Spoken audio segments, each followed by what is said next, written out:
সুদিন সি ভোটাৰৰ সমীক্ষাই স্পষ্ট কৰি দিছে যে দেশলৈ পুনৰ ভাল দিন উভতি আহিছে কংগ্ৰেছৰ এবাৰ কংগ্ৰেছৰ উত্থান হ'ব কৰ্ণাটকত বিজেপিৰ নহয় কংগ্ৰেছৰ উত্থান হ'ব ৰাইজে কংগ্ৰেছক আদৰি ল'ব 115ৰ পৰা 127 খন আসন লাভ কৰিব কংগ্ৰেছে সি ভোটাৰৰ সমীক্ষাই এতিয়া কংগ্ৰেছীসকলক আনন্দিত তথা উৎসাহিত কৰি তুলিছে লৈ আহিছো হবিষ্টাৰে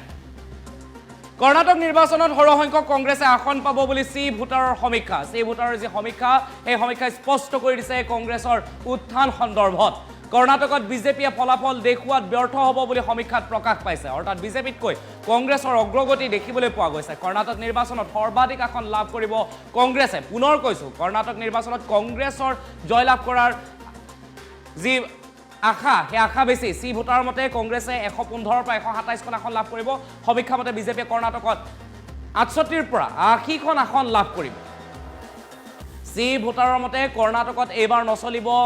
বিজেপিৰ মেজিক মোদি মেজিক বা বিজেপি মেজিক এইবাৰ কৰ্ণাটকত নচলিব এয়া সি ভোটাৰৰ সমীক্ষাই স্পষ্ট ৰূপত জনাত সহায় কৰিছে কৰ্ণাটকত 10 মেত অনুষ্ঠিত হ'ব নিৰ্বাচন আৰু 10 মেত অনুষ্ঠিত হ'ব লগা নিৰ্বাচন সন্দৰ্ভত সি ভোটাৰৰ সমীক্ষা এতিয়া প্ৰকাশ পাইছে সি ভোটাৰে কৈছে যে কংগ্ৰেছে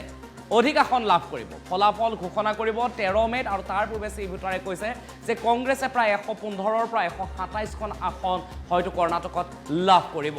সি ভোটাৰৰ মতে কৰ্ণাটকত চলিব কংগ্ৰেছৰ যাদু কাৰণ কংগ্ৰেছক ৰাইজে অধিক ভোট প্ৰদান কৰিব সি ভোটাৰৰ সমীক্ষাই এই কথা স্পষ্ট ৰূপত জনাত সহায় কৰিছে কৰ্ণাটক নিৰ্বাচনত সৰহ সংখ্যক কংগ্ৰেছে আসন পাব বুলি সি ভোটাৰে এক সমীক্ষাৰ জৰিয়তে জানিবলৈ দিছে কৈছে যে ৰাইজে কংগ্ৰেছকহে এইবাৰ আদৰি ল'ব কৰ্ণাটকত বিজেপিক নহয় বিজেপিৰ যাদু তাতে নচলিব বিজেপিয়ে 80 খন পৰ্যন্ত আসন লাভ কৰাৰ বিপৰীতে কংগ্ৰেছে 127 খন পৰ্যন্ত আসন লাভ কৰিব পাৰিব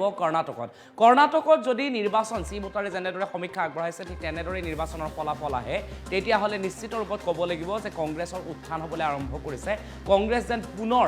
আকৌ উভতি আহিছে মানুহৰ মাজলৈ পুনৰ যেন কংগ্ৰেছক মানুহে বা কংগ্ৰেছক জনসাধাৰণে আদৰি ল'বলৈ আৰম্ভ কৰিছে এই কথা স্পষ্ট হৈ পৰিব